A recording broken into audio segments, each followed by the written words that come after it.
Yeah, shall we start? We are trying to steer you, not here. No. You said, shall we start? All of them are here asking. People who are not here are okay, thank you. Shall we take one visit and first one? You just go there and tell them we are started. Vijay, and tell them we are starting. Tell them that we have started. Yeah, we started. We can start. Actually, we are started. Yeah. Is the last one? You can start. No, it's Suresh. Lasa is here. Shampa. And Dr. Kumera is here. He's here. Should we sit? Surinder. He's there. He's Surinder. You are sitting with scientists. Yes. Okay, let's resume the next session. We have requested You are for socialists. You are scientists. we request Professor B.L. Pandit to chair the session and conduct first one. Yes, good afternoon, everybody. We are starting post tea session of the evening. I start with the first listed paper. Very interesting kind of a theme. Are family firms innovative? Moderating effects of insider, family and institution. Surinder Rao is around. What about Subhash? No, it is not. Subhash Shashidhar? They are not here. We here. Okay. Viju Lokos is also. So you are the boss. Okay. Carry on. Go ahead. Sure, sir. Thank you. Thank you for this opportunity. Present this work.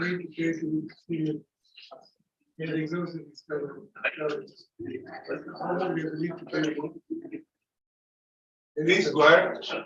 So this is the current work that we are just carrying out and just have the first draft ready that we shared with I have that. You have the draft. Professor Narayan has sent me email. Right. I got it. Right. Thank you, sir. Please go ahead. Like, I welcome your comments, that any construct or any criticism. We are happy to incorporate. So this is the co-authored paper with Subhash Shashidhar from the IIT Madras and Jijo from the IIM Kozhikode. So my name is Surinder. So this is the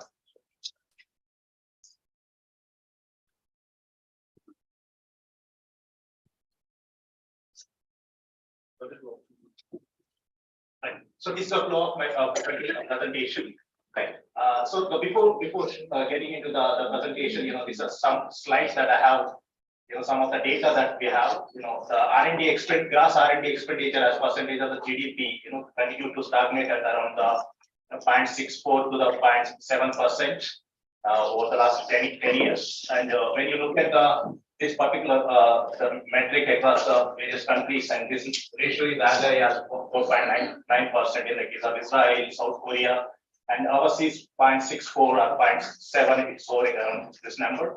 But when you look at the sectoral contribution, of the national R&D expenditure by various sectors, if you look at these numbers, central government put together is contributing close to 51%.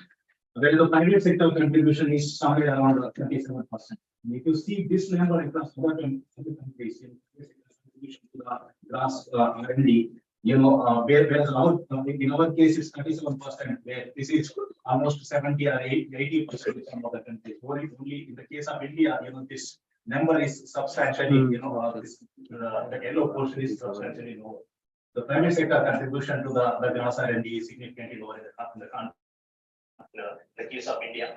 So, yeah, and, yeah, this is the motivation that we have, that India's private sector contribution to the gross expenditure on R&D is, lower, and this has been attributed to the lengthy and the complex legal recourse due to the overburdened judicial system by various studies, and our science and technology innovation policies of the government of India continue to, envisage to double GER as percentage of GDP and private sector contribution. With this background, we'd like to, ask a question that, does the prominent ownership structure like family ownership, what is its contribution? How does it influence the R&D, corporate R&D activities? So that's the question that we wanted to answer. And in the literature, there are many studies like Hansen and Hale, Kochar and David, and Ajian. They relate the innovation activity to the owner's identity. They argue that firm's governance structure plays a significant role in promoting the firm level innovation. So innovation, in the sense, in our context, we use the R&D expenditure, and there was some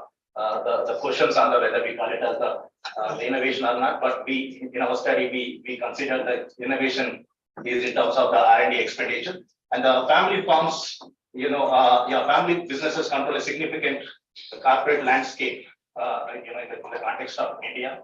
And the family firms reported to be different from the non-family firms in terms of the business course pursued, investment horizon, expected returns, and risk-taking behavior, which are the crucial factors in the context of the R&D corporate R&D decisions. So this is there are very few studies that examine the family ownership control and its effect on the corporate R&D activities in the context of the Indian firms. So we ask these research questions: do family firms spend more or less on their R&D activities than the non-family firms? And then we ask questions: does the level of family's equity ownership moderate the influence of family management control on R&D investment, and what is the governance role of institutional ownership? These are the questions that we try to address in this paper. But we need to understand that Indian regulatory structure of the legal framework doesn't classify firms into family or non-family firms. There is no clear classification. But Companies Act 2013 introduced the term called promoter, in the regulatory nomenclature. So they argue that promoter is refers to a person or group of people who are involved in the preparation and execution of the memorandum and articles of understanding. So we consider that if a family firm, is a family firm, if it is owned or controlled and managed by the family. So we consider that the family is the one in which promoters family has the adequate ownership. So in order to control the business operations, we believe that at least 20% of the equity ownership one should have. And this is from the literature that we decided this number. And at least one of the promoters is the executive director. So in a way, the firm is a family firm. The promoter is having at least 20% stake, and at least one of the promoters is the executive director on the means at least one of the promoters is on the top management team. So from the Armstrong work, we know that R&D investments are risky, unpredictable, they are long-term, or they are idiosyncratic in nature, right? And we know that the agency problem in the case of the R&D, can occur at least for two reasons. One is asymmetric information. Essentially, the managers who undertake R&D activities know more about the potential success of those activities than the investors who are financing those activities. Hence, they will charge the higher cost of capital. The another one is the moral hazard issue, that the managers who are more concerned about the stability of their job may not be willing to undertake the long-term investments, under the pressure of the short-term market pressures. So family firms, but these agency problems are expected to be lower in the case of the family firms, given the presence of large shareholder in the executive office of the firm. And further, the family managers may also act as the stewards, of the firm's resources and allocate them for the long-term value creation. Okay, and the family as a controlling owner also offers the resources, particularly which are necessary for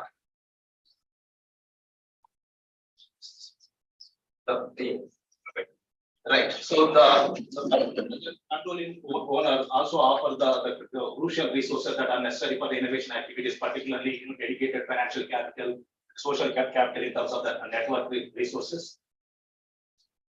Yeah, there is also the empirical evidence from the Eastern European and Latin American The countries. mic is not on, no? Mic is not working. It was working earlier well.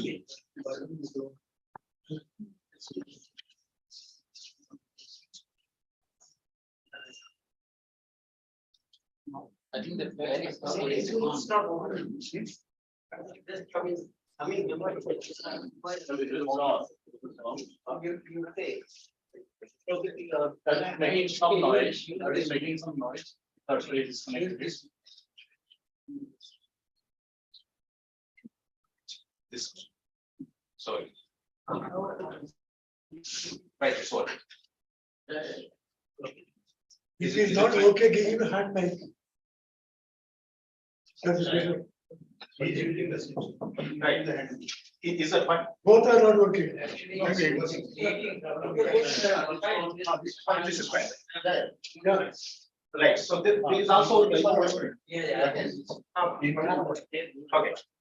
Right, so there is also empirical evidence, from the European and Latin American firms that suggest that the family firms are more innovative than the, non-family firms. So with these theoretical arguments and the, the available empirical evidence, we hypothesize that, family firms invest more on the R&D activities than the non-family firms. But there is also counter argument that, the family visits may use the firm to means, as a means to advance its myopic goals, particularly, the aversion to the creative self-destruction, preference for the conservation for growth, nepotism, and the preservation of the family social and emotional wealth. And the further families resources have the greater constraints, and they have the inertia in recycling the resources. It may hamper the innovation activities. The resources are constrained in the sense that the families, given the family managers with the concerns about the capital, concerns about keeping the control over the business affairs, they may not want to go out to the public and raise the external capital, because that effectively reduces their control over the firm. The another arguments from the literature that suggest that the family firms human resources are limited in terms of the quality and heterogeneity, which are crucial in the case of the R&D activities or the creative activities. So with these the arguments, we counter hypothesize that the family firms invest less on the R&D activities than the non-family firms. Further, we ask a question that, does the family's percentage of equity ownership influence the effect of family management control on the R&D activities? So as the equity ownership increases, there can be a better alignment of the owner's interest with the firm. So may lead to the more investment in the long-term activities, long-term investment activities. And further, family managers with a significant ownership are less constrained by the capital market short-term pressures. So it has so they have the greater incentive to undertake the long-term investment. Essentially, short-term market pressures means essentially the professional managers are more concerned about how the market is going to pursue, on the bottom lines. So if you undertake the long-term investment that's going to directly affect your bottom line. So they may not undertake the long-term investment activities, particularly R&D directly goes into the expenses and reduces the bottom line. So if the family manager with a significant ownership stake is in the the decision making body, so he's less constrained about the short-term market pressures. Another argument is that family firms with a patient capital, they foster and nurture the distinctive human and social capital, so which are influential in successful implementation of the corporate innovation programs. So and another argument is that with the higher levels of ownership, the family managers are more concerned, give the more preference to the long-term value of the firm, and because in order to transfer the firm to the next generation, they wanted to give the firm in the right condition to the next generation. So they may indulge in undertaking the more R&D activities, in order to improve the productive capabilities. So hence they may encourage the more R&D activities. So we argue that family ownership has a positive influence on the family firm's R&D investments. But there is also counter argument for this. Yeah, that's mainly, if you have the increased equity ownership, probably the families may face the problem of under diversification problem. So they may discourage the firms to undertake the long-term investment activities such as R&D, which may increase the firm specific risk. Okay, so and the negative influence of family equity ownership on R&D can be attributed to the family's altruism, corporate control concerns, and the concentrated portfolio of family wealth, and probably the family firm's efficiency in utilizing the available resources. The studies there are also studies that find that family ownership to be negatively associated with the R&D investments that are from the US market and some of the European markets. So we counter hypothesis that the family ownership has a negative influence on the family firm's R&D investments. As the equity ownership increases, probably the family management may discourage the funds from undertaking the R&D activities. And further, we investigate what is the role of the governance role of the institutional investors. We know that institutional investors have the deep pockets and they have the ability to influence the firm's strategic business decisions. And monitoring by these powerful institutional investors is expected to alleviate the agency problems associated with the R&D, associated with the investments in innovation activities. There's a study from by the Ajian et al. They argue that institutional investors can potentially shield the managers from the short-term market pressures and encourage them to undertake the more long-term investment activities. So, right, but there's also counter argument that that's mainly stemming from the logic that these institutional investors are evaluated based on their relative performance, with respect to the market.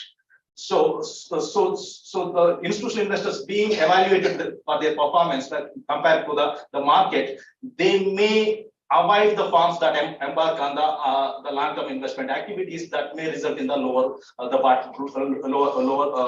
profits. Okay, low short-term profits. So there is also evidence that suggests that some of the prominent institutional investors, such as banks, insurance companies, are investing in the equity firms with significant R&D investments, and that also creates the higher firm-specific risk. So they want to avoid that.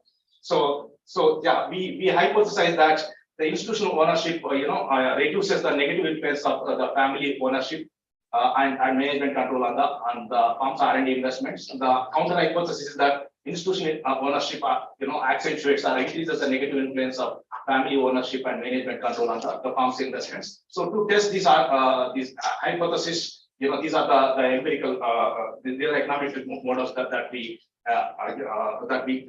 utilize. We know that R&D decision, some R&D decision is endogenous studies, so you also have selection problem. So we use the Heckman procedure. And we consider the exclusion restrictions are the lag value of the average R&D intensity and export orientation. And these restrictions seems to be valid in our data.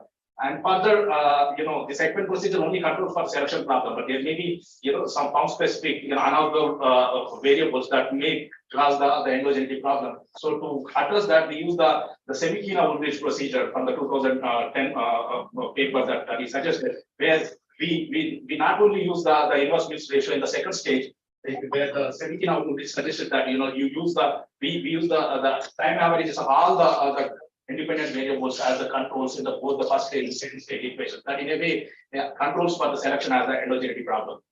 Right, we consider the R&D investments, so propensity of R&D and the R&D intensity. So we define the family firm is the one in which the promoter's ownership has adequate ownership to control, that is we consider as 20%, and at least one of the promoters is the executive director of the board. So this is from the literature we define. Right, and family ownership, as percentage is what we define. So we also consider the corporate governance variables like board size, board independence, board interline.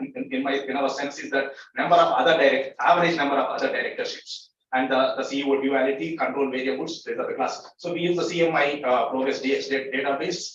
We consider all the listed manufacturing firms. So our total sample size is 22,684 farm-year observations. Right. So if you look at the summary statistics, you can see that the R&D to the sales means R&D intensity is 0.76, and there are 37% of the sample firms are reporting the positive R&D activities, and there are 32.6% of the sample firms are belongs to the family. And in the case of right, and we also compare this is a univariate analysis comparing the family and non-family firms. You can see that the family firms are slightly reporting the higher propensity to undertake R&D activities and R&D intensity, And you can see that there is a significant difference between the insider ownership in the case of the family farms and non-family farms. In the case of the family farms, it's close to the 53%, whereas in the non-family farms, it's close to the 35%, right? Whereas the other variable seems to be more or less similar, right? So yeah, this is I reported only the second Ekman second stage and the semi procedure. So we try to interpret the Semikina-Woodridge the results based on the Semikina-Woodridge procedure. So we report that family farms. Family management control has a significant positive influence on the R&D activities. So we control all the corporate governance variables and the farm specific characteristics. Right. So here, yeah, this is a crucial table. Family management controls continue to influence the sample farms R&D activities positively. So the first two specifications where we use the family ownership as a continuous variable. In the second, third and fourth specifications, we create a binary variable that takes one if the family equity ownership is more than 50%. Right. So both the result seems to be similar whether we use the continuous variable or the binary variable. So you can see that the family management control has a positive influence, but as the equity ownership increases, the firms are undertaking the lower R&D activities. Means at the higher levels of equity ownership, the family firms are discouraging the R&D activities. But the presence of institutional investors, as per based on the previous literature, the institutional ownership is positively influencing the R&D activities. And if you have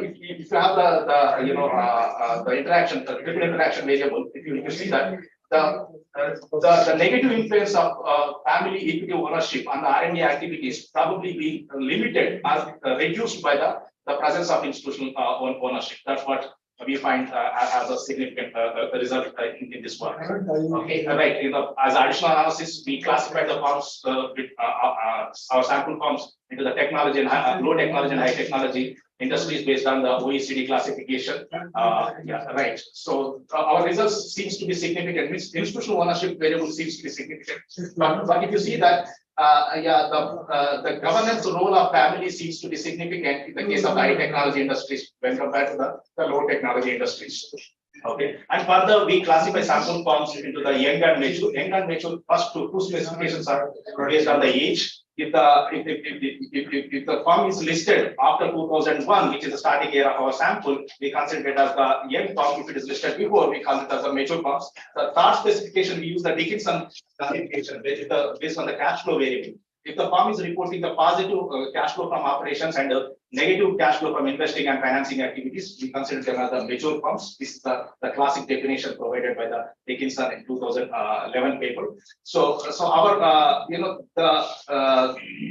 the importance of family as in terms of its management control and the institutional ownership as a governance mechanism seems to be more significant in the case of the mature firms than the young firms. Probably in the case of the young firms, R&D activities is more about the demand pull factors, because being a young firm, you need to undertake the R&D activities. So probably there may not be significant role from the either from the family ownership or from the institutional ownership to encourage the R&D activities. Means the role of family or the institutional ownership is more significant in encouraging the R&D activities in the case of the mature firms than in the case of the young firms. That's what our results suggest. Okay, and further we ask a question that we know that the family firms are family management and control is encouraging the firms to undertake the more R&D activities, but is it leading to the higher valuation? Means the resources allocated by the family firms for R&D activities, is it contributing to the higher market valuation?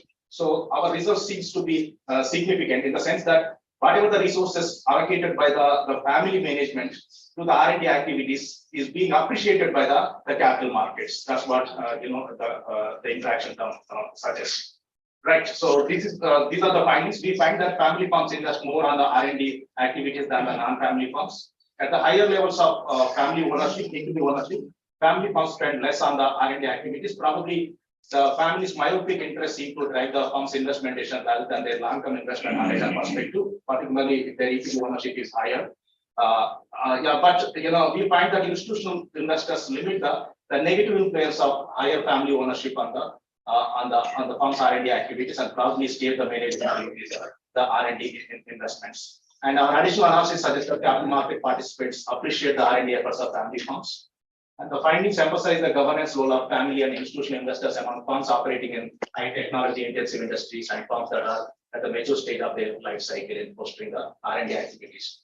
What are the possible policy implications? So we know that, at the higher levels of equity ownership, the family management is not encouraging the R&D activities. Probably, we need to encourage the diffuse equity ownership and limit the ownership concentration, may potentially create a positive cost environment for the innovation activities. And promoting the institutional investors' equity ownership seems to limit the promoters' myopic business decisions and encourage the R&D investments. Yeah, this is the based on our primary our results. We try to develop a story around. Okay, so otherwise, I'm done with the presentation. If you have any questions, I will clarify.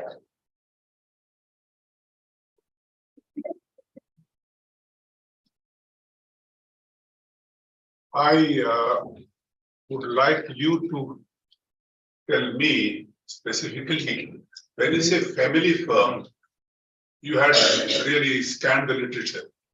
You gave arguments on this side and that side. And then you have a hypothesis. How did you develop that hypothesis when you have arguments and counter arguments, equally powerful? How did you decide that I should test this or that or what?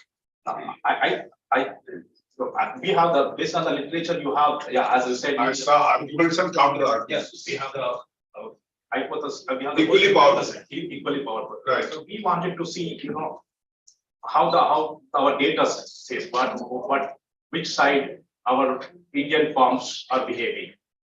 We have the positive. There is the argument that the family management positively influences.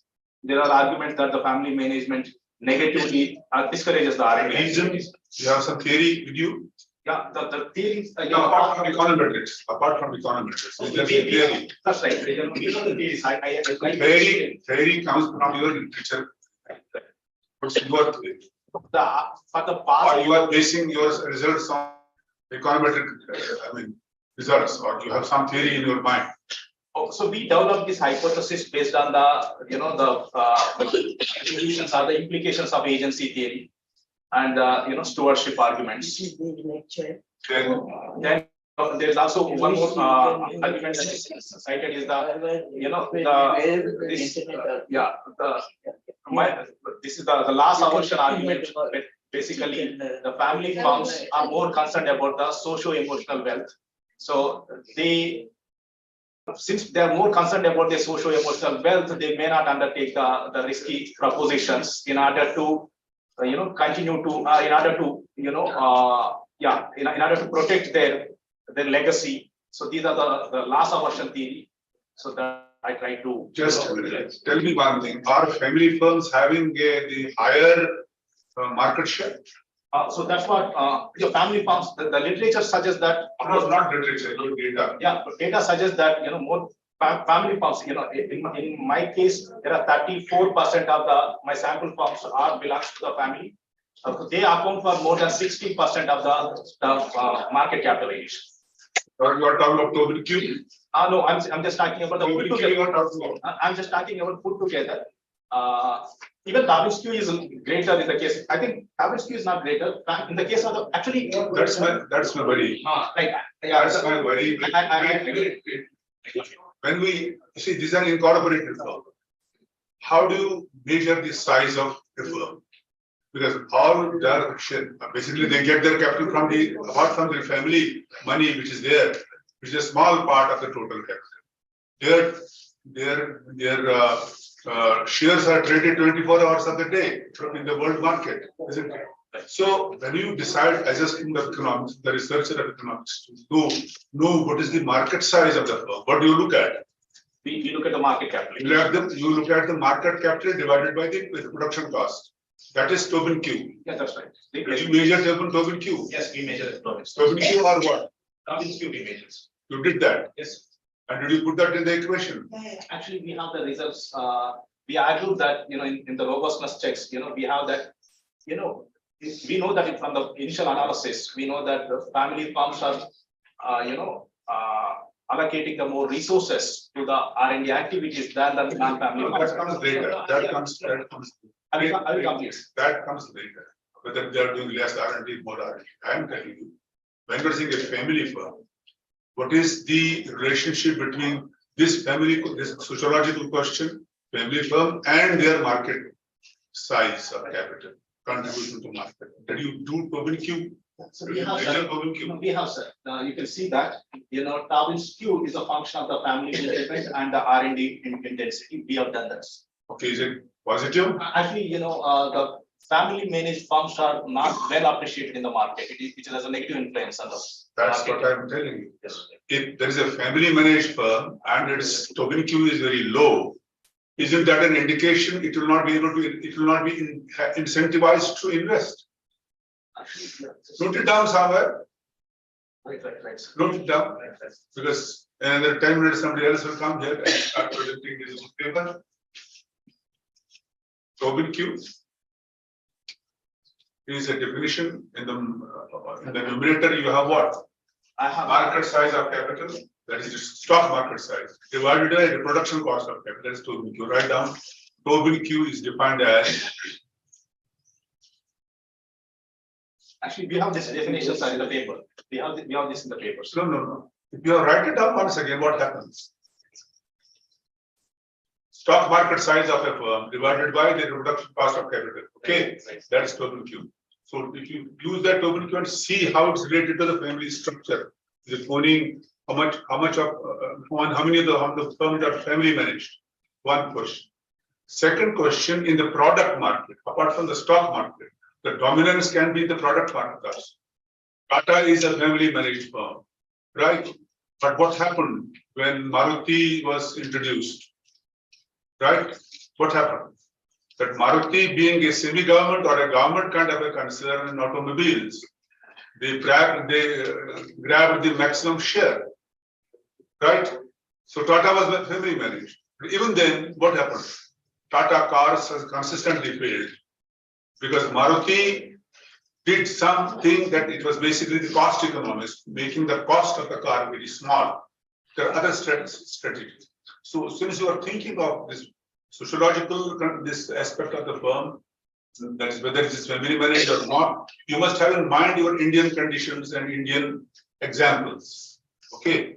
So I'm not saying monopolistic, but very, very easy it is to find out the Tobin Q of any firm and see how is it related to your this thing, family structure, and then this family owned or not. And then your arguments and counter arguments. They are very powerful. They come from different studies, but you have mixed them together and then derived your own hypothesis. So that's where something is to be done again. It's a good paper. I'm not saying it's not good. Well, the thrust is on the right things, family structure or otherwise, but you have to be, if you want this to be published or if you want this to be part of the dissertation or whatever, be sure of the current theory of Stockman, current theory of the corporate ownership. Okay? I stop here. I can leave it to the people who want to ask the questions. Please. Yes, please. So you mentioned that there is a point at which the negative effects take over of the family ownership on the R&D. So have you computed that level as such? Like when is it that happened? And second, Keep on noting, yes. and when you look at your results, so if you look at your first point and the policy implication first point, I think there's a bit of a contradiction there. Like on one hand, you say that R&D investment is supported by the family firm, then how do you?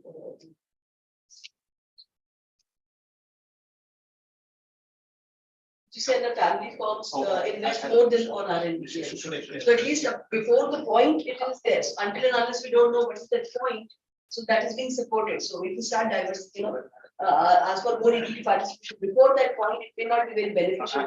So that's it. And I don't have that.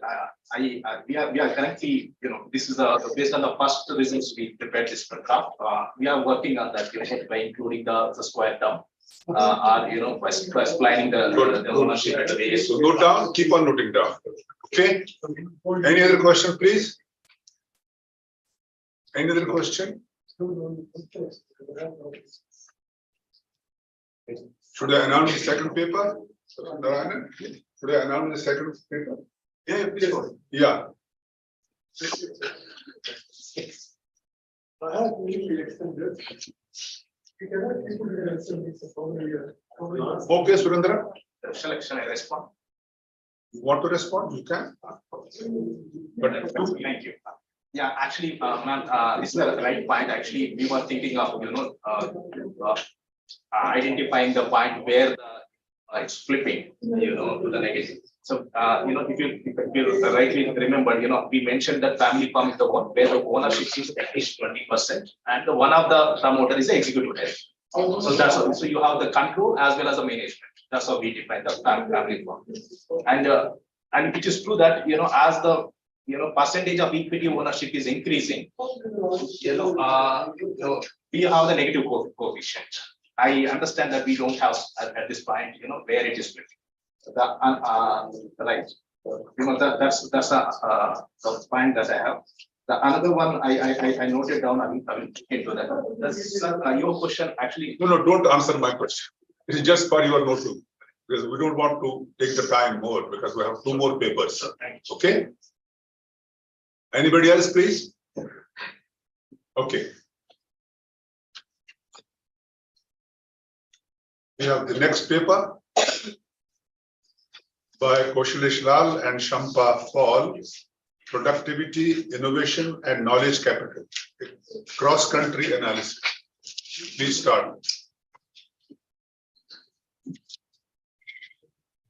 Kaushalesh Lal and Shampa. Yes, Shampa. Usually, Shamba presents.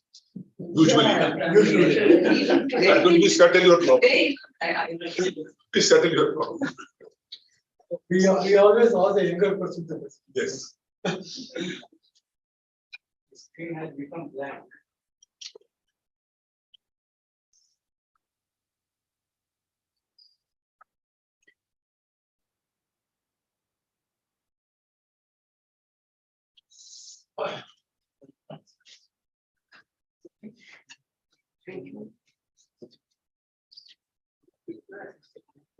It's working. It's working. Good afternoon for all of you. Thanks to the forum for giving. Your mic is Why on. talking in a So the Kaushalesh, or you are addressing us? Nobody's hearing. Yes, I'm trying to address. Your mic is not on. Yes, this fine. And this is the productivity, innovation, and capital, knowledge capital, cross-country analysis. This is authored by Sarlan and Sir. The role of knowledge capital, innovation, and use of clean energy on productivity. Some propositions that we have. The first one is technology and innovation will play a key role in enhancing trade, increasing competitiveness and economic performance. Here, what we propose is the countries which have better access to technology and innovation, they are more competitive than others, and their economic performance is also much better. The improvement in quality of human resources and high level of skilled workforce are essential for industrial development. Although it is quite obvious, the high scale is always necessary for industrial development. Here in our paper, quality of human resources, we have taken as the researchers engaged in R&D. That variable we have taken here. Then the innovative technological change in human capital provides boost to productivity. In fact, at times technological change, it is not aimed at productivity only. At times it is the specification of products also. Like for instance, we have hybrid cars in the passenger car segment, where additional features have come up. In fact, there are a number of examples where even our mobile sets, it used to be only the keypad types. Now we have smartphone, which with additional features where camera, etc., are there. So it is not always aimed at productivity. Then we have another last proposition is increase in productivity might be influenced by use of clean energy. What we think is that advanced industrial economies, they might be using cleaner energy for as they are much aware of the climate emergency that we are facing now.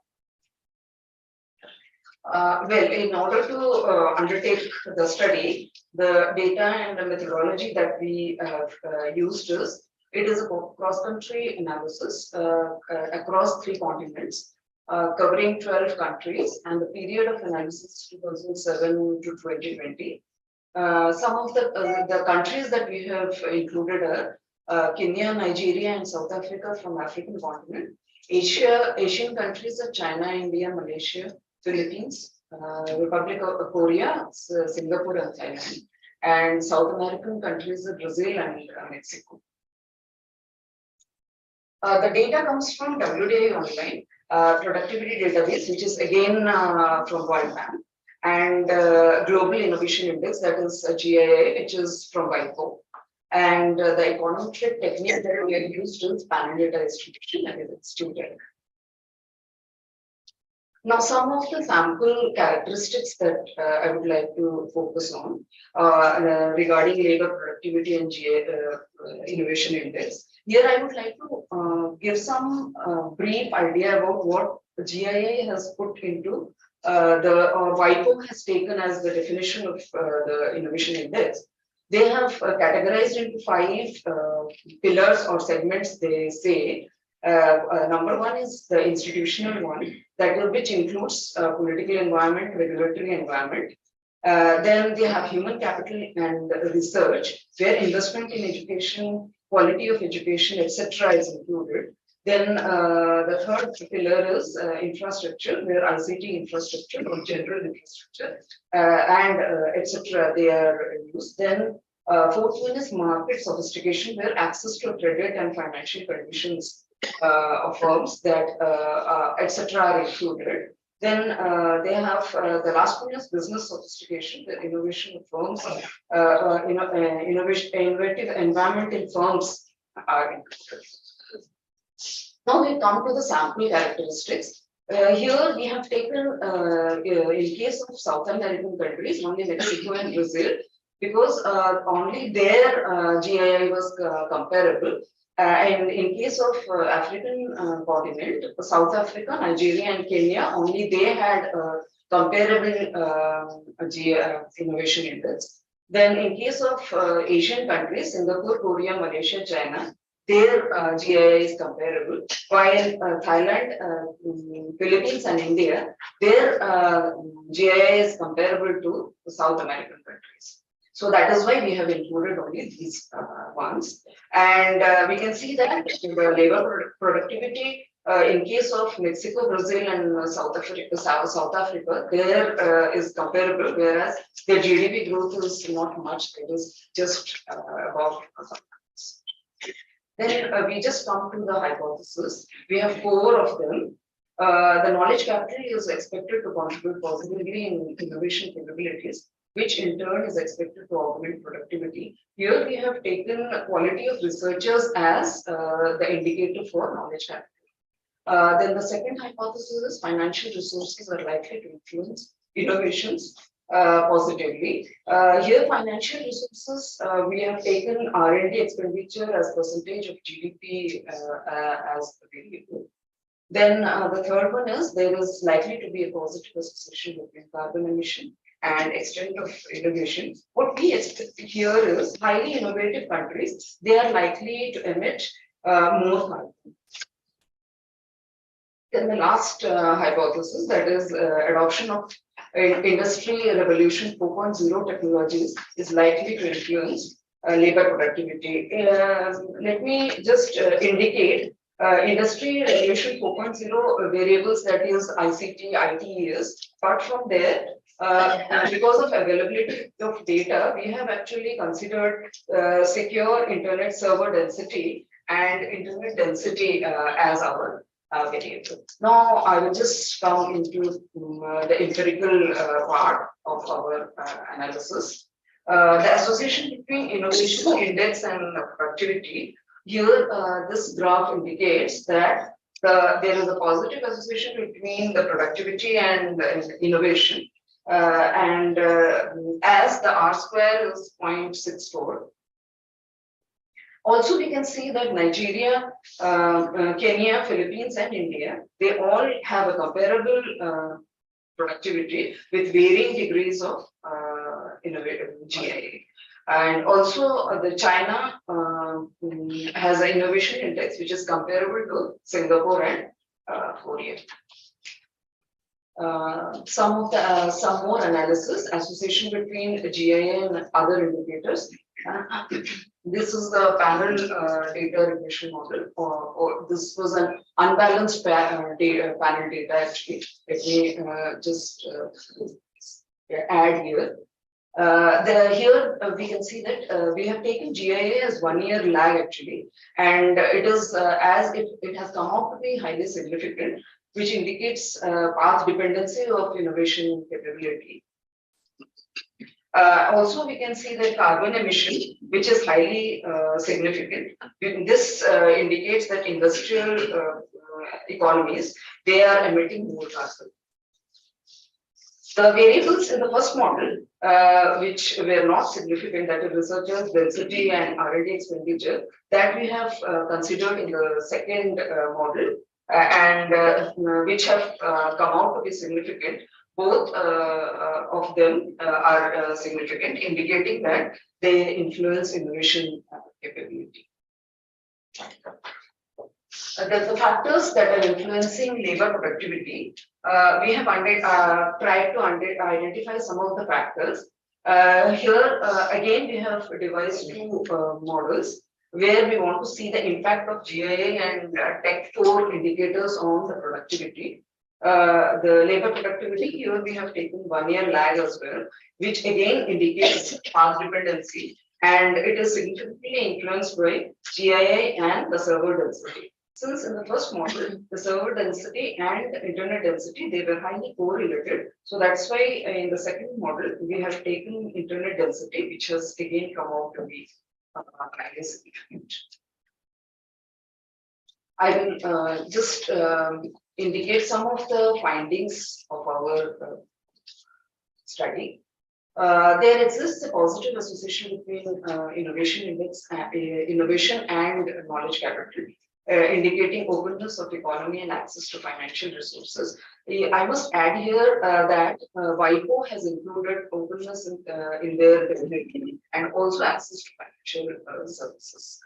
Then the findings also show that the existence of path dependency with respect to innovation index and labor productivity. Then the level of carbon emissions is known in economies that have greater industrial activity. And also investments in R&D positively influences innovation capabilities. And lastly, Industrial Revolution 4.0 variables, they contribute significantly to labor productivity. So that are all my our studies conclusions. If there is some more time, the chair's permission, I can ask if Sulal, if he wants to add something. Thanks. I will take care of the questions. Paper between you? One makes a presentation, other answers the question. Yes. That's the division of labor. Both will answer. Both should answer. Starting with Dr. Lal. Please. So your suggestions and questions are welcome.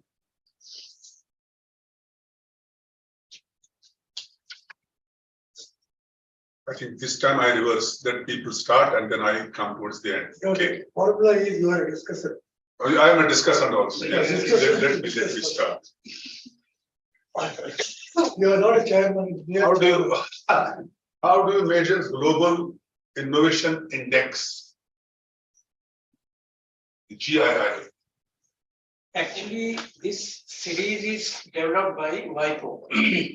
And WIPO should be answered. Question. I will do that. But I'm telling the source. I will, and it has five major indicators. She mentioned, one is the institutions, that includes the quality of governance institution in a country.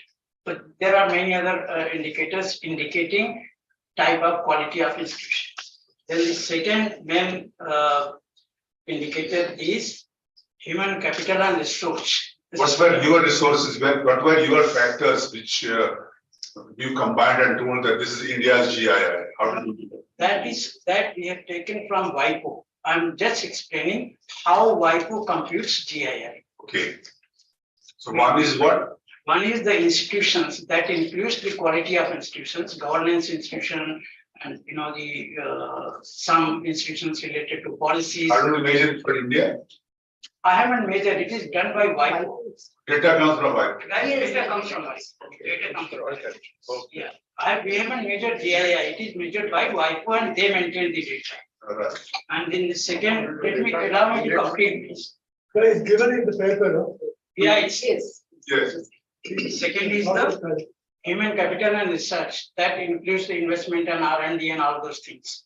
Then the third is infrastructure, physical and ICT both. There are other indicators. Then market sophistication, that includes the financial resources and its integration with global economy, including FDI and OFDI. Mhm. And the last is the market sophistication, access to markets. Again, it is related to your import-export assets. So these are the five main variables on which GII is based. We haven't computed, we have taken data from. WIPO. Yeah. Good. Now there is table 2 and table 3. We have here GII lagged. Yeah. Determining the current GII. Are you happy with this kind of specification? Actually, initially we wanted model in a simultaneous equation framework. Somehow it didn't converge. So I really don't know why it didn't converge. That is why we had to take two equations separately. One explaining GII, another is explaining productivity. Yes. While explaining GII, we found that its lag, it is highly significant, that is shown in the result, which means it's a kind of part dependency. So if you can suggest some other ways and means to show or to capture part See, dependency. we in macroeconomics have an advantage. When we teach in the class, whether there is an MPhil student or a PhD student or an MA student, we don't ask him to measure. We tell him that reject adaptive expectations hypothesis. This is what you are using. We call it adaptive expectations hypothesis. We teach them this is adaptive expectation. That previous things determine your current thing. We say you are a MA student, no, reject this thing. It's not good. Then he says, what should we do? We tell him you should adapt. You should agree to rational expectations. And rational expectations, you have expectations which tell you you gauge the sense of the market, and that's your dependent variable. That's your independent variable. Now here, the bulk of the effect comes from the adaptive expectation hypothesis. That's what my sense is. I'm putting the sense in that way. Adaptive expectations or rational expectations. So when you say rational, there is no criticism. Are you happy with this? Because you have done so much research yourself also, apart from this paper. Both of you have done combined research. Now, some sense of dissatisfaction with this lag dependent variable. Actually, Or maybe you are happy with it. we are certainly happy with that because literature is full of part dependency as far as the GII is concerned. So I thought let me try this way if it comes out to be. So your diagrams show that, for example, you have the internet revolution. No. Forget about this. When you say internet revolution, this is what you are calling industrial revolution number 4. I think you mean internet. Industry revolution 4 technologies are basically ICT. New technologies. Industry 4 revolution. So what I'm telling you that if you are generating the measurement for the next year, and that is a product of the 4th industrial revolution, the 3rd one will not be able to measure it. We are not taking lag of industry 4 revolution. LP -1, what is that? That is labor productivity. Lag of labor But productivity. productivity itself is an offshoot of your the revolution number 1 or number 2, number 3, isn't it? This is theory. I mean, sorry, I can't get into the econometrics part, but Yeah. we reject this in theory, but you are using it anyway. Any other questions, please? Can I say something? Yes. Please. You come to the front somewhere. People see you also. Who is asking the question? In the text, it is mentioned that there's a relationship of global innovation index with the carbon dioxide emissions, saying that as carbon dioxide emissions increases, the economic growth occurs. But along with it is also said that in due course, there's also a tendency for the development of better, cleaner emissions technology with lower emissions. So what is stopping you from using another variable of carbon dioxide emissions square to capture that? And number two is, you are saying that the Global Innovation Index is directly related to openness to financial flows. Whereas most of the states which are mentioning it defy that particular logic because we do not find that there is a open financial flow logic applicable for any particular country that is explicitly. So what is the variable which you are using towards capturing this openness to capital? That's, Should take it up? yeah, Dr. that's Lal. actually, He wants to speak. that's actually GII, that includes openness, Openness of financial resources means FDI or FDI. Integration of, and the market integration also, market sophistication also, which means you import export. So all those, so to say that these central countries don't have much ODI or FDI, I don't know really whether we should accept that argument. And similarly, these countries don't import export also. I think it will be unreasonable to accept that, to believe that, South Korea doesn't export or import. So that this financial integration of financial resources with the world means FDI and ODI. It is not. Krishna, are you listening? I think it's, they're not implying capital account opened. I was interpreting it as capital account opened. Okay. No. Now, Professor Golder has a question. Please be careful to listen. No. I'll start with maybe the simplest one. The people Please must start with the show simplest. the effect of innovation and knowledge capital on productivity.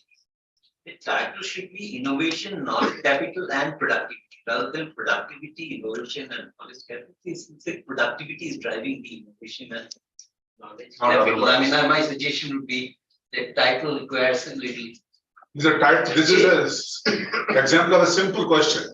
So you can note it down, change it. Now comes the, Second one is that, good, it is doing the study of labor productivity, but incidentally, there is a international country-wise total factor productivity available, 10 world tables, where every country is being compared with the US 100. And you have a whole data set, and perhaps a similar exercise with that data could be done to confirm that what you are finding in the labor productivity also holds true in total factor productivity. Luckily, these people have already created those series for others to use for their emissions. Third thing is cross-country regression. The big problem is typically in all panel data that there is considerable unobserved heterogeneity, which is between Africa.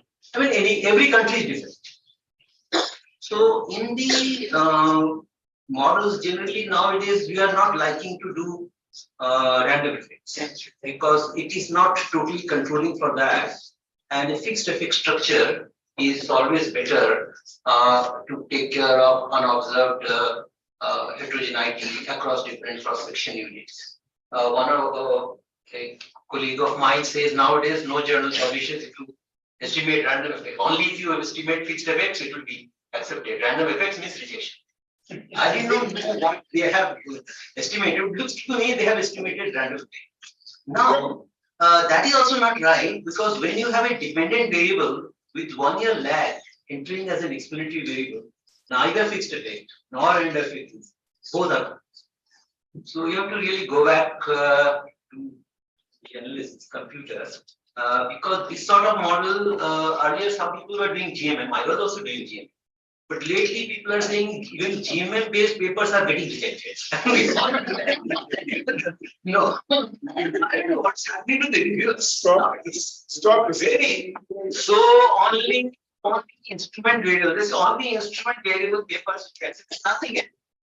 So, alright, so that means that you have to think of instrument variable, how to do right instrumental variable method, because you know, you have a dependent variable which does that increase as an experiment. That is the problem. I had very difficult time handling that.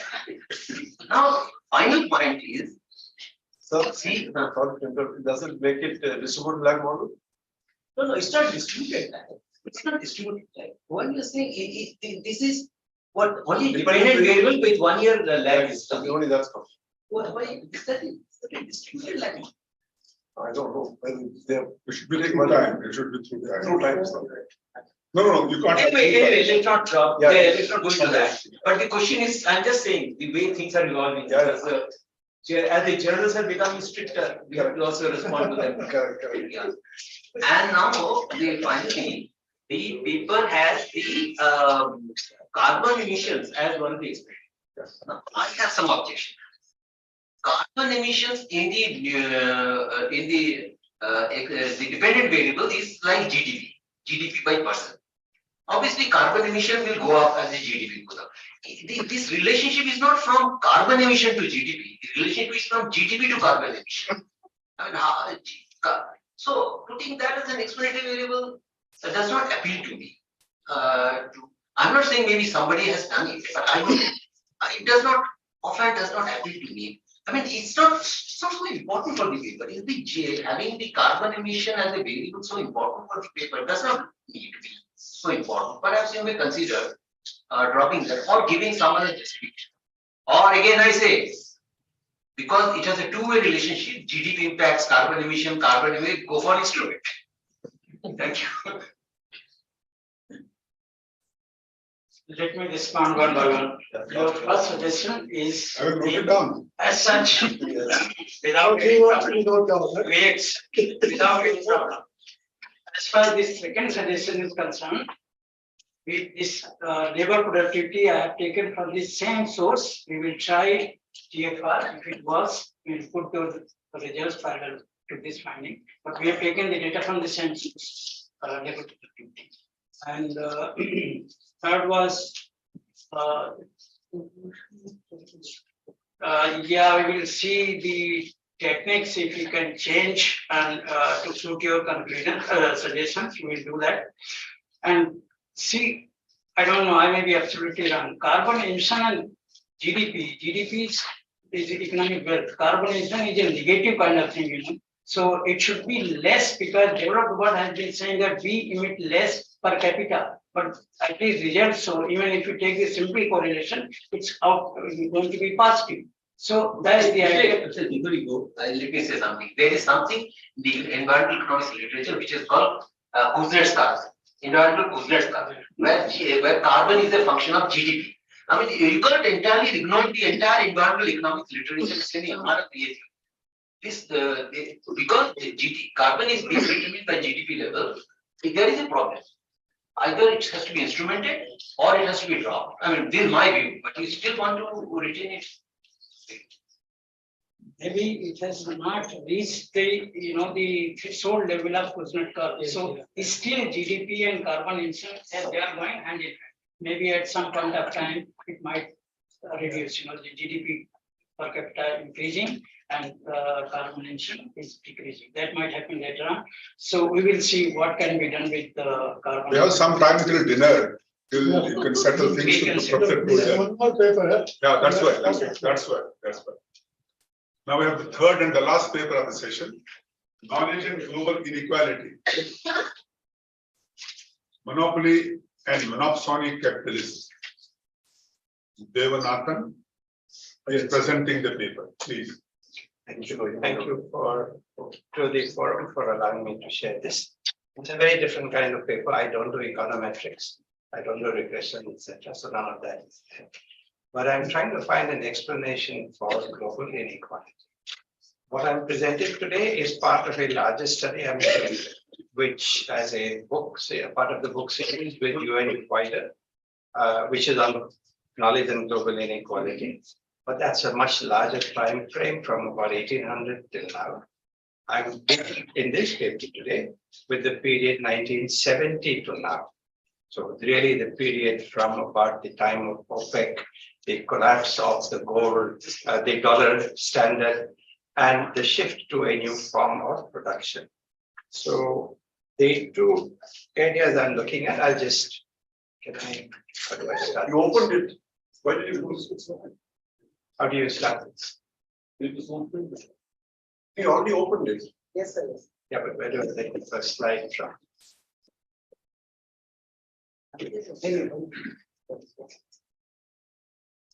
Thanks. Yeah. Yes. Yeah, okay. Now you are. Make it full screen. Presentation mode. Okay, No, presentation.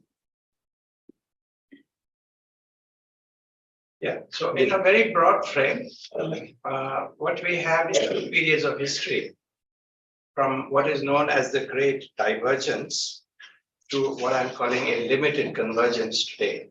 What is this Great Divergence? This was the term used by the economic historian Kenneth Pomeranz for the period when Asia, meaning particularly India and China, per capita output or income diverged from Europe and its offshoots.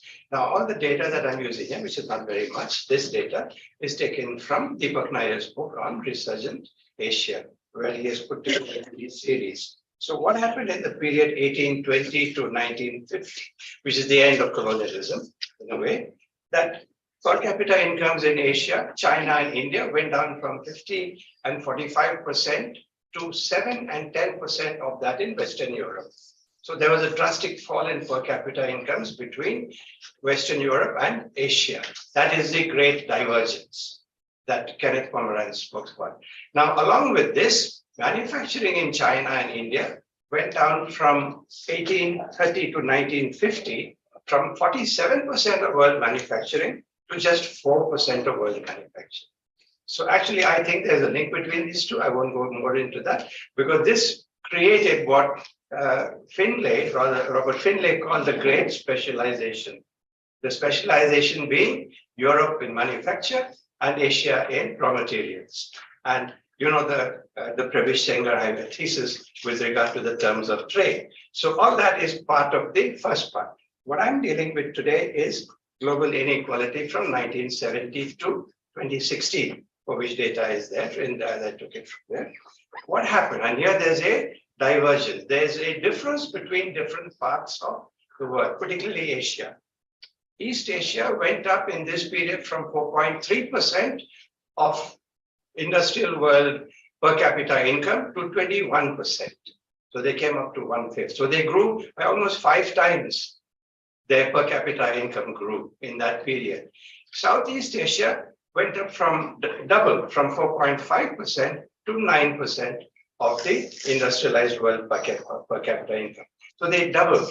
But South Asia remained at around 4% in this 2 periods. That is between 1970 and 2016. South Asia's share of world, or not share would be different, but the ratio of South Asian per capita income to the industrialized world remained more or less the same. It doesn't mean that South Asia did not grow, but they grew at about the same rate as did the industrialized world. While Southeast Asia obviously grew much faster, and East Asia grew much faster, and Southeast Asia did reasonably well. So how do I try to explain this? I'm explaining this by knowledge. Okay. Now, global inequality I took very simply as differences in per capita GDP as a measure of inequality. I think there are other measures, but this is the simple one. Knowledge here I'm using as knowledge in production or technological knowledge, what Kuznets called useful knowledge. There's other kinds of knowledge, there's spiritual knowledge, there's sexual knowledge, there's all kinds of knowledge. But we as economists basically deal with the useful or production knowledge. And now, the first thing about knowledge is that it's a public good. Roma taught us to use the term non-rivalrous. Its consumption is non-rivalrous. My having this knowledge and placing it before you doesn't diminish the knowledge I have. So our consumption is non-rivalrous, or as Elena Ostrom used the term, it is non-subtractable.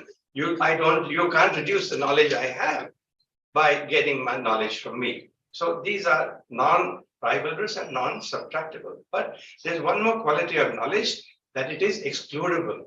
You can stop somebody being able to use that knowledge. Even if your knowledge doesn't go down in the process, but you can exclude somebody from using that knowledge. Now, therefore, that gives us two kinds of knowledge of an economic type.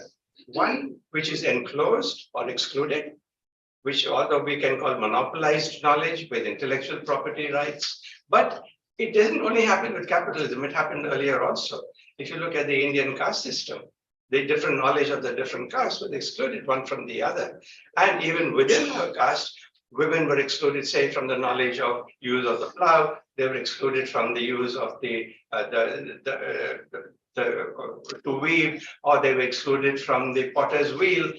They were excluded from the mantras of the pandit. So there's an exclusion even within a society. That's why I looked at knowledge even in a different way. Along with two other authors, I wrote a paper on knowledge and gender inequality, trying to see how exclusion works to create gender inequality.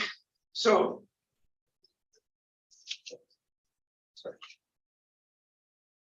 there are two kinds of knowledge. One is monopolized knowledge, which can be used to earn, in an economic sense, surplus profit, or maybe prestige or something else. And then there is commoditized or knowledge in the commons, which doesn't get you anything extra. Every woman knows how to cook and it doesn't get her anything extra. Very few men know it and then they become chefs.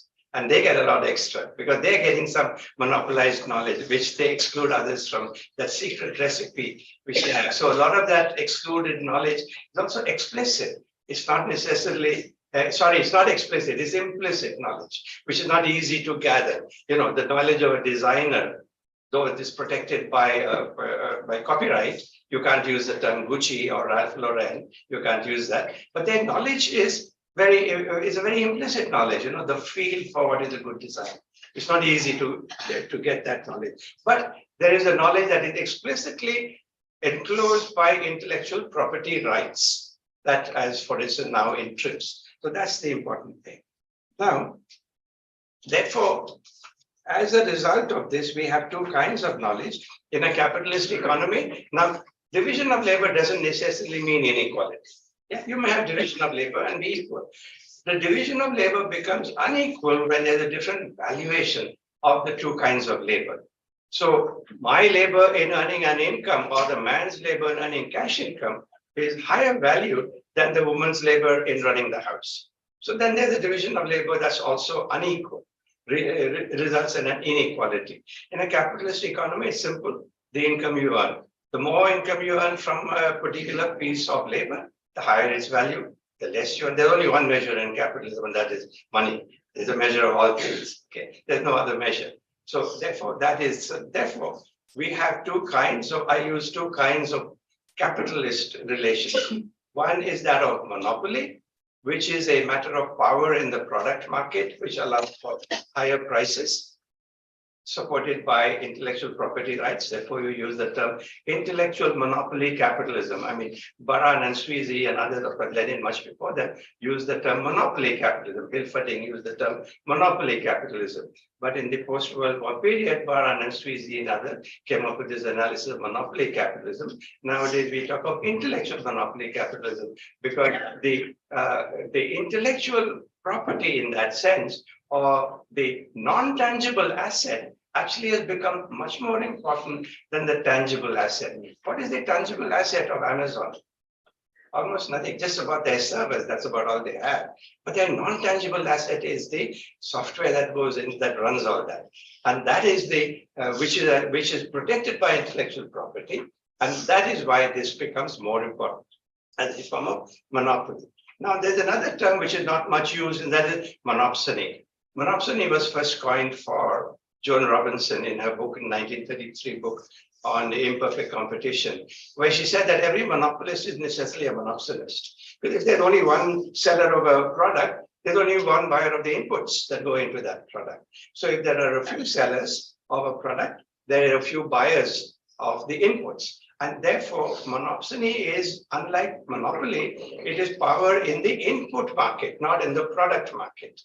And that's what we are seeing combined today in monopoly and monopsony capitalism. How is that? Well, when I look at it, 8 of the 10 largest companies in the world are tech companies based on IPRs, and it's only one is a oil company, the Saudi oil company, and one is a finance company, this Berkshire Hathaway. The rest are all the big companies in the world are based on their tech knowledge. So monopolies, as I said, are monopsonies. For instance, when we look at, we know all these big brands like Zara and H&M. You'll be very surprised to know, I study government value chains. Zara and H&M have 1,000 suppliers each. You don't need 1,000 suppliers to have those garments. They want to use competition among suppliers. An automobile factory will never have so many suppliers because you have one wash for this spark plug. You have a few for all the major components. Well, for something like commoditized knowledge, like making the car seat, yeah, you'll have many suppliers because which is not protected by intellectual property rights. So where there is a intellectual property rights support, then you will have a different kind of market structure.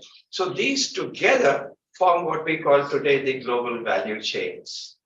You have monopoly, what we call lead firms, who lead the whole value chain. And you have suppliers who are on the other side, who are commoditized. So you have numerous suppliers and you have few buyers who sell in the product, in the market on the basis of their monopolized brands. So 70% of world trading, as you know now, is through global value chains. Yeah, these have the structure of lead firms who carry out the pre and post-production tasks of things like the design and branding, marketing with their monopolized knowledge. Now, this is the term Baldwin used.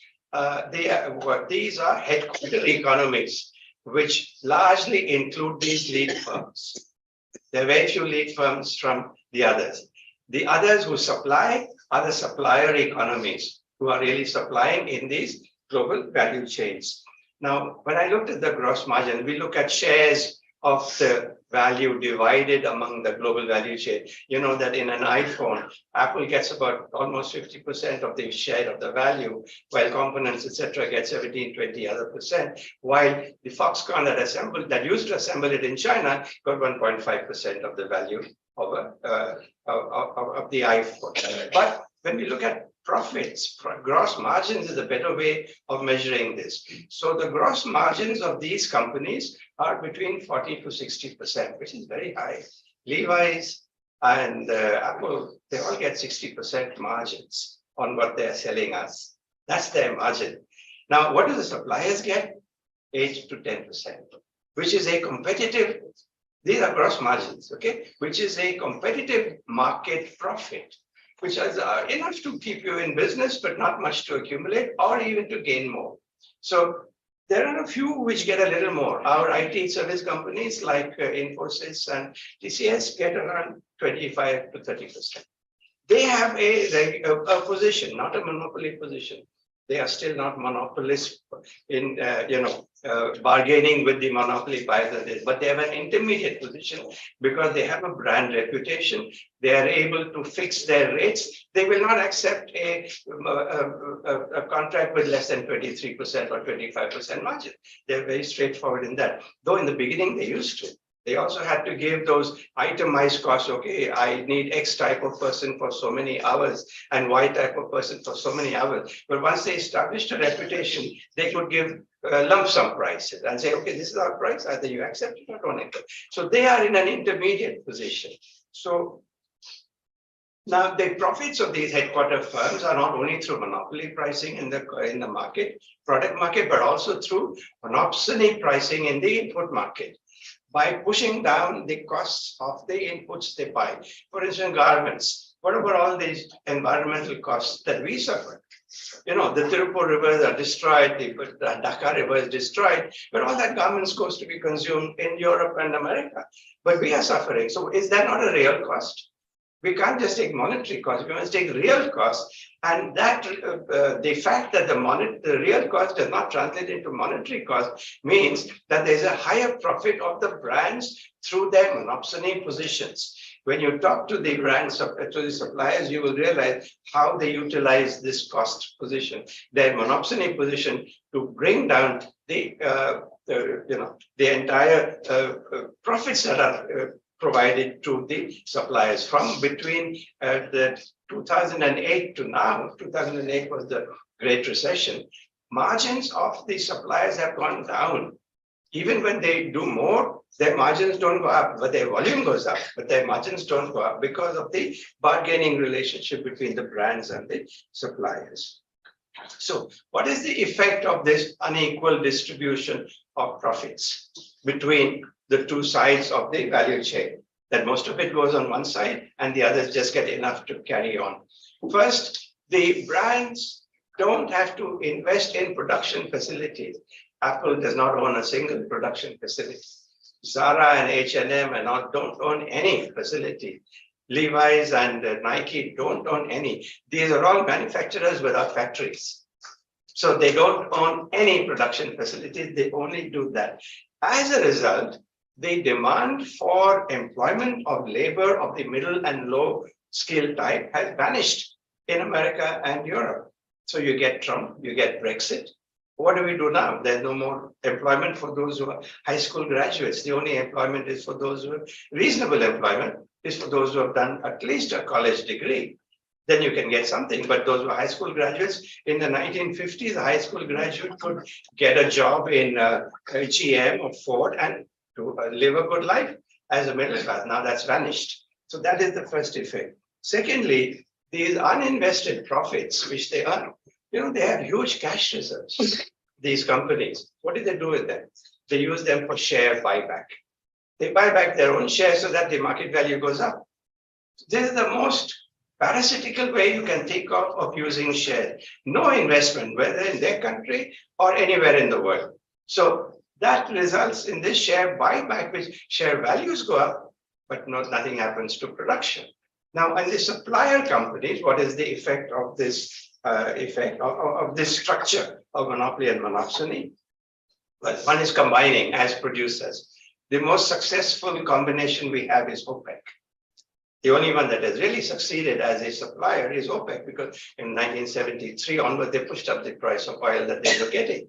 But for others, that's really very difficult because they have a strategic resource, which is oil, which they're able to combine, and a few number of producers. But for coffee producers, can you get them to combine? Can you get raw cotton producers to combine? Can you get garment producers to combine? Very difficult, very little. They do a little bit, so they've had some effect.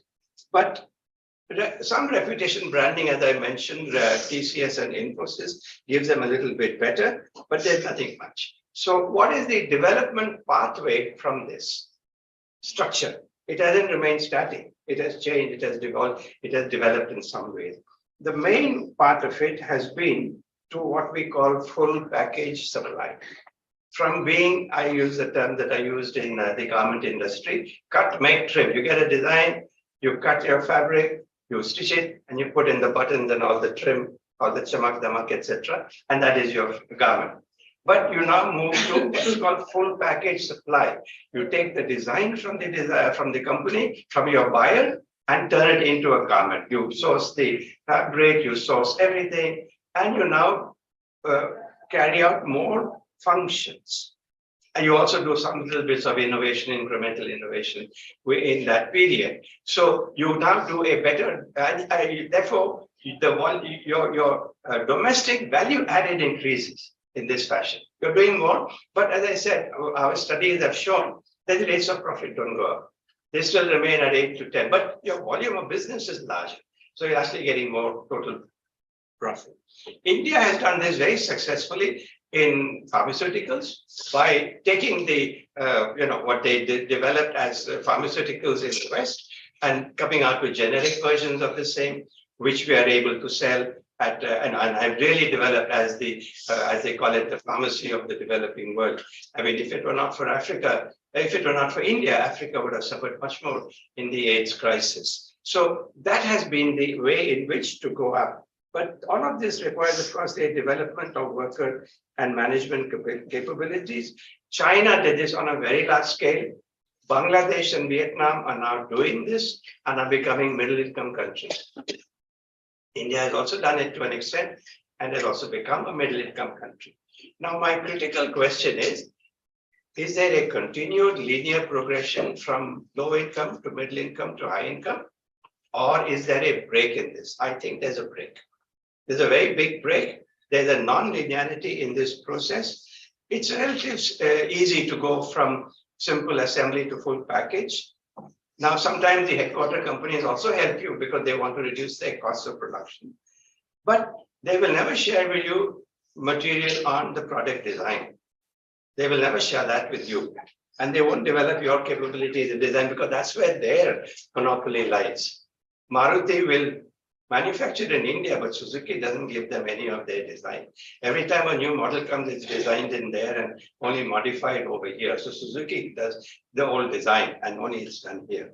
So what I want to put forward as a key factor in my analysis, the theory, is that developing capabilities in the use of existing knowledge and the creation of new knowledge are very different activities. There's a clear non-linearity in this process of development. This leads to what we call the middle income trap. So you're able to learn to produce, you can come up to middle income, but to go beyond that, you need something more, which is to create new knowledge. Therefore, the World Bank in 2013 showed that 30 countries had made the middle income status. What happened after capturing industrialization? Very few have gone on to high income status. South Korea, Taiwan, Singapore, Costa Rica, more recently Poland, and a couple of East European countries. So the key hypothesis is the middle income trap is due to the difference between learning to use existing knowledge and creating new knowledge. That's where the non-linearity lies. That's why there is a middle income trap. Now, to be able to turn this analysis of the value chain into a global development area, we have to link the economy with the tasks they do in the global value chain. So what we have seen, and this requires more work, I know friends and colleagues in New York in the New School with which I also work on this, they are working on this, that economies with mainly assembly and production of raw materials are low income countries, like Bangladesh has been so far. Economies with full package supply are largely middle income countries, India, Brazil, etc., etc. Economy with mainly design, branding, marketing, and are high income economies. So if you go, you'll see this distribution across. This needs more work, as I said, but preliminary work shows that yes, it does hold. Low income countries do mainly the assembly and the raw materials. Middle income countries go to full package supply. High income countries are those where the concentration of activities is in design, knowledge creation, and so branding and so on. So the important lesson I take from this is that the step from middle income to high income in this capitalist system is to develop knowledge that can be monopolized through intellectual property rights. The country that will develop the artificial intelligence, AI, and quantum computing will dominate the world. These are going to be the key technologies which are coming up, and those who make the key technologies will dominate the economy. That is the point. So, and the movement from this is to utilize, as Korea very successfully did, is to utilize the difference between the frontier technologies, which are changing very fast. Korea, for instance, didn't try to make a breakthrough in automobile because it's a very well-established old technology. They tried to do that in consumer electronics, which was a new area, and which not many countries had so much capability in that. So they were able to do it. And this shows in a simple thing. If I look at this is from some South American economists who looked at this, and they said, look, it's not just a matter of the supply of high educated workers, but also demand for highly educated workers. India clearly has a much higher supply of highly educated workers than our demand for them. And how do we measure demand for them? Very simply, R&D. The R&D tells you what is the demand for high educated workers to work in research and development. Can we, and not just to be able to carry on the work as it is. So a key question for this, as I said, this is all part of really writing a monograph. Because the question, okay, so how do you develop this knowledge economy? I will not deal with it today, I'm still working on it. But the question that we have to formulate is, how do some actors in the global economy manage to enclose this high value technological knowledge? Britain and Europe did it in the Industrial Revolution. Now it has spread a bit. Now what is happening for this enclosure? And this is a very important part of the how to look at it in a way. So now, of course, this requires a matter of nationalism, where everybody will do it on their own. And we have the countries who have already done it, who try to stop others doing it through TRIPS, through what the Korean economist Hajun Chang called kicking away the ladder. You go up and then you kick away the ladder so nobody else can climb up after you. But it happens, though you can't, the enclosure cannot be so strict. However much you enclose, it always goes. These boundaries are somewhat porous. And therefore, I will just conclude with this, that there are three sources of growth for the global south. One is to remain within the existing division of labor, suppliers versus high headquarter firms. Second is to add functions to carry out full package supply. Third is to develop monopolized knowledge to create headquarter firms to capture the high profits through the new forms of monopoly, monopsony capitalism. But I will just end that, look, we also need to look at, should we organize the knowledge economy in a different way? Should we have something that what is a public good really becomes a public good and does not get privatized into a monopoly good that can then dominate in this manner? Thank you.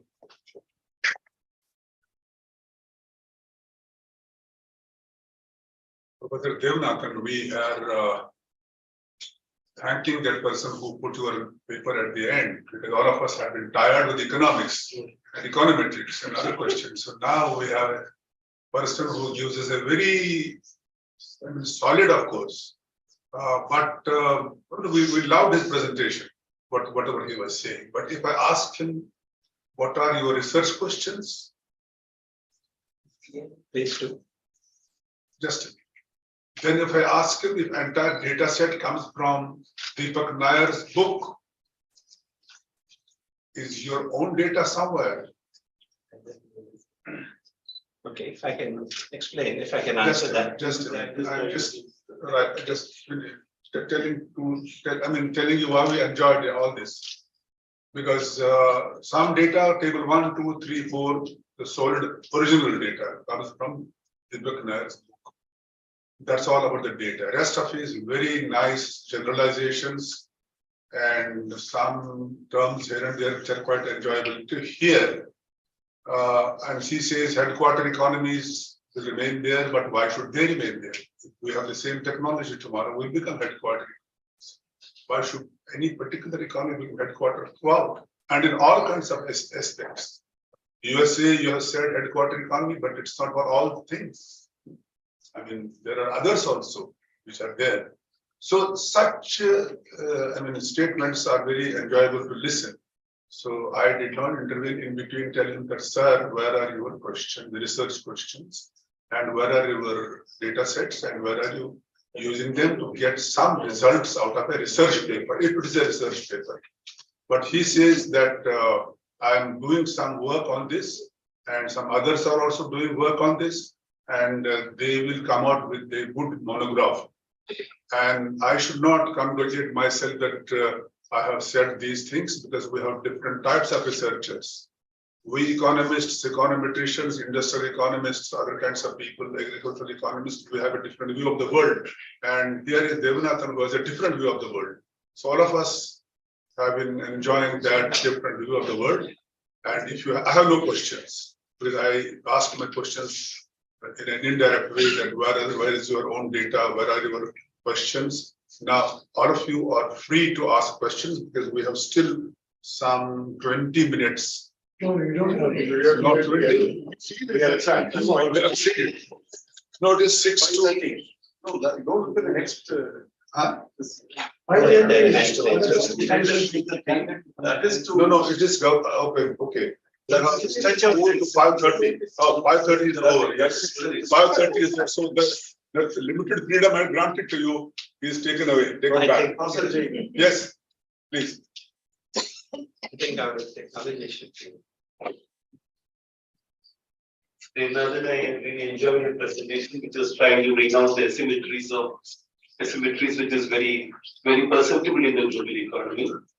But I thought I should ask two queries to you. One is in the form of a query as to how would you like to present Vietnam and Bangladesh in the current, their eagerness to basically stitch themselves into the global value chain is pushing them to be part of different mega regions, which actually defeats the very same principles which you're trying to say, that there should be some amount of, general purpose technology should be in the public domain. And unless it is agreed to or adhered to that they follow principles of intellectual property rights, they are not able to attract foreign direct investment. And we are now again trying to project Vietnam and Bangladesh to be a model of sorts. That's one side of the question. The other side of the question is with respect to studies done by people working in the world of information technology and data, who has been trying to put up an argument that the challenger to the US data monopolies, if at all it has marginally come, does not come from you, which was the other power of sorts in the world, but it will come from China with their coming into different data platforms. And how is it that China was able to sidestep this presence of another player in between and shoot it out? So I thought these two could be constructive questions to the presentation which you presented, which I really liked. Yes, please. Anybody else? Jen, please. Go ahead, Jane, I'd like to hear you. He wants to hear you rather than somebody else. Please. Please. I must say it's a very refreshing paper. That's what I said. I have two observations. One is that you compared the period when our region was contributing 50% to the global economy, and then transition took place. Now the knowledge source for that 50% contribution to global economy was neither patents nor R&D. Correct? Now the question is therefore, what was that knowledge composition? You refer to implicit and explicit knowledge. Now that component of knowledge was basically implicit, embodied in human beings. That knowledge still exists. When you talk of designs, talk about design in shoes and so on, that design knowledge is embodied still in people. Now, in your scenario for future, try to think of a combination of artificial intelligence and that knowledge. You have a totally different scenario. The point is that we should try to identify the niche area. And that niche area you identified, design. 70% of cost of a new car is design. Correct? Now the question is that if you want to become headquarters, you can't become headquarters in oil and everything. But become headquarters at least where you have a traditional rich base of knowledge. Don't ignore it in your scenario. So that's my plea, that you have compared 50% of contribution to going down. And then the strength of that 50% you are not taking note of. So that is one. The second is little bit of historical understanding. I have personally monitored Vietnam, where I was assigned as science attaché in combination with Tokyo. Now their investment in human capital, South Korea, Vietnam, was totally based on starting with technical skills. Japan started with technical skills. We started with higher education, with degree, and keep on talking about skills. as a lower level. So I think this mindset of neglecting implicit knowledge and mindset of putting somewhere behind us that skill knowledge, technical knowledge is second level. I think this needs to change. Otherwise, just saying that Bangladesh has done it, Vietnam has done it, why have they, Bangladesh, I don't know, Bangladesh is still kind of I'm not too sure how long they can maintain it. But Vietnam, South Korea, many of these Southeastern countries did this. India did not do that. China did the same. Remember, their higher education research is a recent phenomenon. But earlier, all their knowledge creation was technical skills. So I think that if you like to consider in building your scenario, you can consider. Thank you.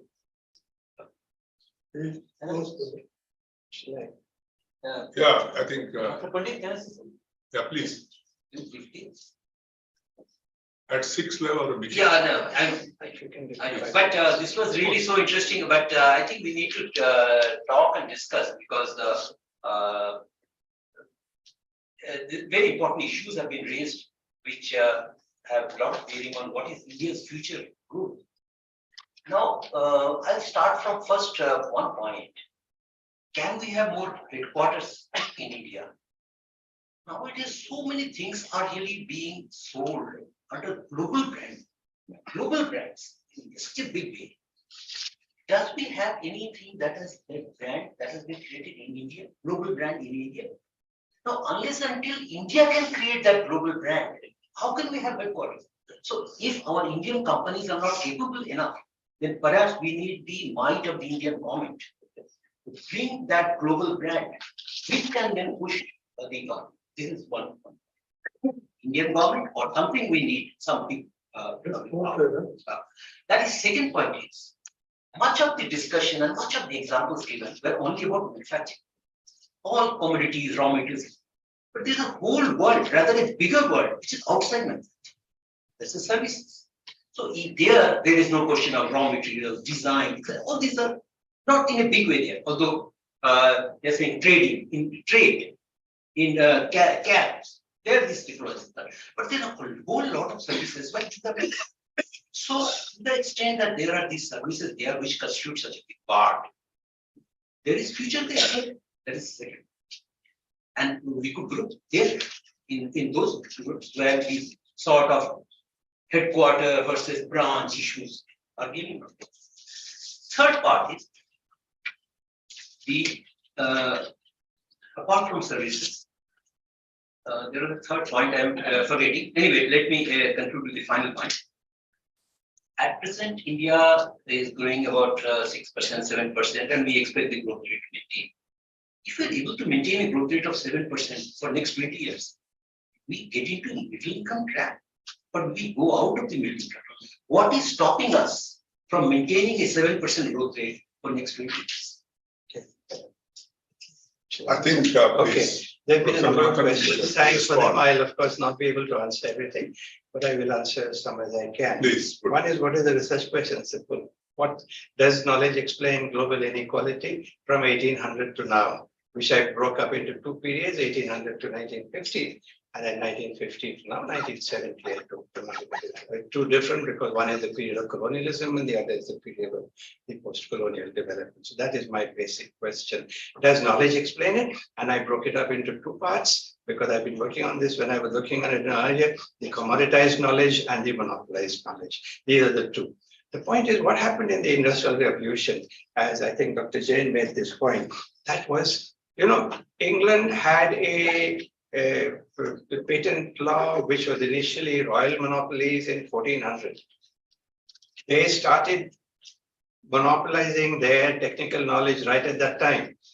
During the Industrial Revolution, they tried to stop skilled workers going to Europe or to America because they couldn't stop it, but they could stop them coming to India. So, and plus on Europe and North America, they could not put a policy of free trade. So they protected their infant industries. India could not do that. We were a colony, and China was under the, with the Opium War, they opened up China to trade. So they did not allow the colonies and semi-colonies to utilize the manufacturing path, which was very important because it gave you increasing returns to scale, something that was absent, that has remained absent in agriculture, and therefore, you had the divergence. I didn't go into that period because, as I said, it'll become too much to deal with, but if you have increasing returns to scale in one part of the world, which is manufacturing, and therefore growing at 1 point something% like England, Britain did grow, and you have other part of the world growing at 0.2%, you're going to get a great divergence. So that is part of it. Now, I agree with the point about niche area. You need to find the area. Korea did that very successfully. They found that in consumer electronics. We can find it in some part, but we have to see where to do that. The importance of education. All of Southeast Asia and East Asia had universal literacy, not just technical, but universal literacy as their program. India adopted a Right to Education Act when? Just a few years ago. I mean, we should feel ashamed of it, that we did not have universal literacy as our goal.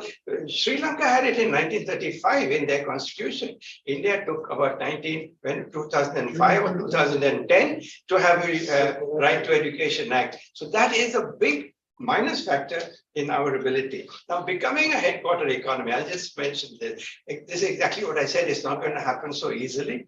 You have to be able to make that break. And, we do have 1 or 2 brands which have come up in India. Tata's is a brand that is now known around the world. Mahindra is quite well, by the way, known in Africa with their tractors and so on. The Indian pharmaceutical firms are well known across Africa and the developing world. We do have a few brands that are growing, but still very far from having the kind of things that the others have. So what I've tried to put forward is that, look, there is a huge step in going from being a supplier economy to becoming a headquarter economy. And that has been done by very few countries. The rest have remained in the middle income trap. We will not look at Brazil and Argentina. They reached middle income in the 1970s. If we don't make the break that they have not made, if you look at the R&D figures that our colleagues also showed, Brazil and Argentina are like India. That's why every 5 years, Argentina has a financial crisis. So you can't grow at 6% per year, 7% per year endlessly. There's going to be some point in the 1998 financial crisis in Asia. I wrote a piece on that time in EPW, which I read, end of catch-up industrialization. That was really the end. And only South Korea and Taiwan managed to go beyond catch-up industrialization. The rest of Southeast Asia has remained where they were. Thank you very much for all your comments. We were meeting at 6. You can talk later. I'll wait for a while. We'll see at talk. It's a meeting at 6. We'll go to the next room. Please. Thank you. Thank you all.